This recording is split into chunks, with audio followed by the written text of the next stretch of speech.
Time now for sports on 104.7 The Cave. Here's Ned Reynolds. Mikey, intern Ned Reynolds back in the studio. We are almost to Friday. I can just taste it. Last night, Game 3 NBA World Championship Finals. They start calling some fouls on Golden State. Did in the fourth period, yes. Yeah, when it counted, they did. And you mentioned Friday. That's when they play again. Mm-hmm. Game 4 is Friday, so there's only a 48-hour reprieve here in time to rest, and that's all, of course, designed for television. This was the Boston Celtics who won last night, 116-100, and they held Golden State to 11 points in the fourth period. Played some really solid defense.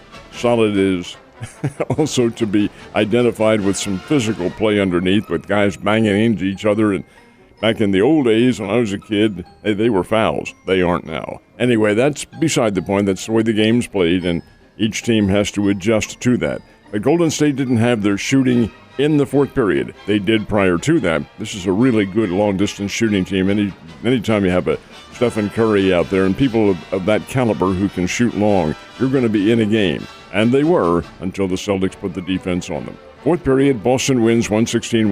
Celtics lead 2-1 in that series. And they remain in Boston on Friday, correct? So we'll see what happens. I don't know, man. It just seems, I know I'm putting my tinfoil hat back on, talking about how they want to force a Game 7, but if you just look at the series that have happened this year, they've just been like blowout, blowout, blowout, blowout, blowout, blowout, blowout, blowout. It's, I don't know. I'll take my I know you're going to say I'm crazy, but at the same time. No, not crazy. You're just a cynic. Hey, maybe you're rubbing off on me a little bit after all this time. I'm a cynic too, but I'm not going to go that far to say it's controlled. All right, so, like I said earlier in the week when we were talking about the new golf tour and the controversy between the PGA and it, that everyone's got a price. Some of us are a little bit more expensive than others, but everyone ultimately does have a price, and two more guys found out what theirs were, didn't they? Yeah, the key is here, what action does the PGA take? Do they take their cards and say, hey, you guys aren't coming back to this tour anymore? Or will they let them play on both tours? This time it's Bryson DeChambeau and Patrick Reed who have said they're going to play. Not this tournament, but they're going to play when the tour comes to the United States, which it will starting next week. I believe there are 7 other tournaments to be played. It's an 8-tournament schedule that LIV, and this is the LIV international group that's putting this on, backed by the Saudi Arabian government, and backed by about $400 million. The Saudis have said they're in this for the long run, and the long run is 10 years. They've signed a 10-year contract. That's not to say all the players will be in it. They're going to have to come up with some kind of rules. But anyway, there are players who are competing in London this week, and the next tournament is down in Oregon at Pumpkin Ridge, which is one of the golf courses that the Korn Ferry Tour uses for their championships. Still, they're legitimate golf courses, of course, but the money factor is a lot different, and the formula is a lot different. Instead of 72 holes, you're playing 54, and there are no cuts, so that means that everybody makes money. They do on the PGA Tour anyway, but come on. Anyway, we do have 2 more golfers who have gone there, and eventually the PGA is going to have to come up with some kind of a rule that says, hey, it's us or them.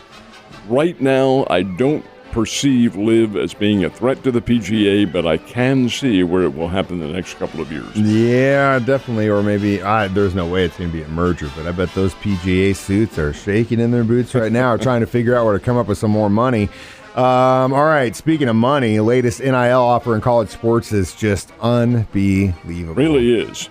This is C.J. Stroud, who is the quarterback at Ohio State. He signed a deal. Now get this is a college kid.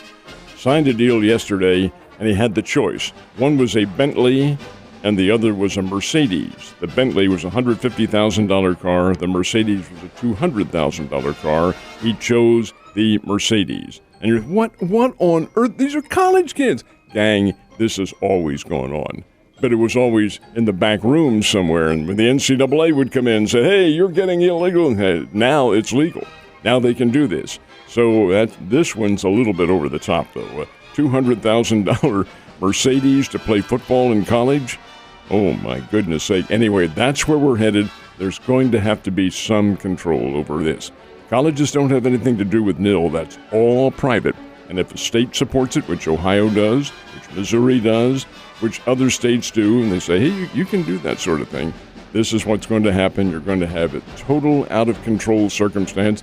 The kid who just left Missouri State to go to Missouri, Isaiah Mosley.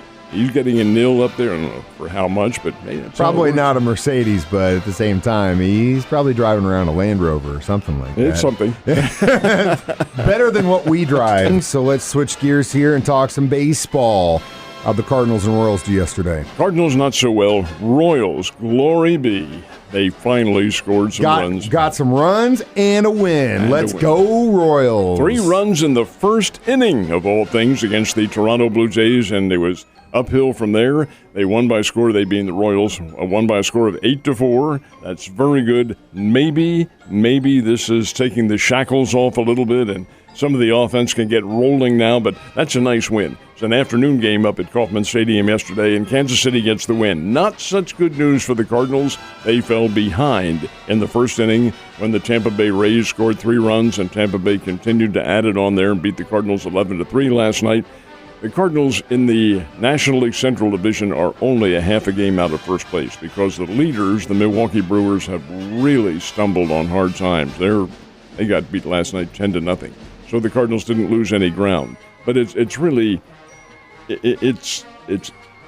Cardinals need to start winning and getting an advantage in the National League Central because there are going to be slumps that they go through, and you want to have that cushion in there when those slumps do come. That's all part of sports. Those things do happen.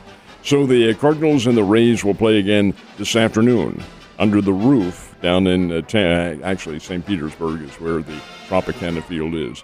See how they make out today, but they've lost the first 2 games, play today, and then head home to take on the Cincinnati. I hesitate to call them Reds because they're not red. They're pink anymore. They're not playing very well. Well, they could definitely use some time to gain some ground. Who the Royals playing? The Royals continue with their take today off, and then they have a series coming up for the weekend. So yeah, it's a busy schedule for all these teams. This is the key time of the year. It is, and it's where you really start to put your dig your heels into the ground, as they say. Speaking of which, Springfield Cardinals seem to be doing just that, don't they? They have been playing better baseball, and they're hitting the ball until last night. Actually, they did hit the ball last night. They had the same number of hits that the Midland Rockhounds did, but not enough on the scoreboard. 4-2 was the final. Midland got the win. They're playing out at Midland, Odessa, and they'll play again tonight out in the deep hearts of Texas. That's where they are right now. So the Cardinals, they're still quite a bit under 500. They're 21-32 on the year, but it's a team that's showing me some stick-to-itiveness, some good defense, some getting better pitching, but not great yet. A lot of offense. This team can hit the ball. They're entertaining to watch. And they're back in town on Tuesday, right? Correct. Play the Corpus Christi Hooks. Well, make your plans. Going to be a great week for that, and they're here for Father's Day, too, which is also a very cool thing. Last but not least, I know it must be something important if I see Ned write down, talk about women's softball championships. So what the hell's going on with that? The final 2. These are the final 2 teams playing, and just as it is in baseball, in the Baseball World Series, the championship match is a best-of-3. The 2 teams, can you ask for any better rivals? It's Oklahoma versus Texas. These are the 2 of the most fierce rivals in all of college sports, and wouldn't you know it, it all boils down to those 2 playing for the championship. Well, Oklahoma, folks, is the 2-time reigning women's softball champions. I can't see them losing. Yesterday in the opening game, got out of hand pretty quickly. Oklahoma 16, Texas 1. And this is women's softball, folks. This Oklahoma team is virtually unstoppable. They're a machine. They've only lost 3 games this year. Only 3. One of them was to Texas. Another one was to Oklahoma State, and I believe UCLA was the 3rd one to beat them. But over and above that, that's 3 teams in an over 60-game schedule. That's all they've lost. This team is really loaded, and these are outstanding female athletes at Oklahoma. They can play the game. Anyway, 16-1 was their win yesterday. It's a best-of-3. They could wrap it up tonight. Well, we'll see what happens. But, man, every time I watch those ladies throw those pitches, wow, it gets me scared. It's like being a 3rd grader trying to go in to pitch again. Well, now you bring up a good point. It's only 46 feet away that they're throwing, and they're throwing 70 miles an hour. Hey, 46 feet at 70? That HURTS if it hits you. Yes, sir, and that's why they seem to be wearing a hockey uniform while they're out there. Ned, you have a great day. I'll see you tomorrow.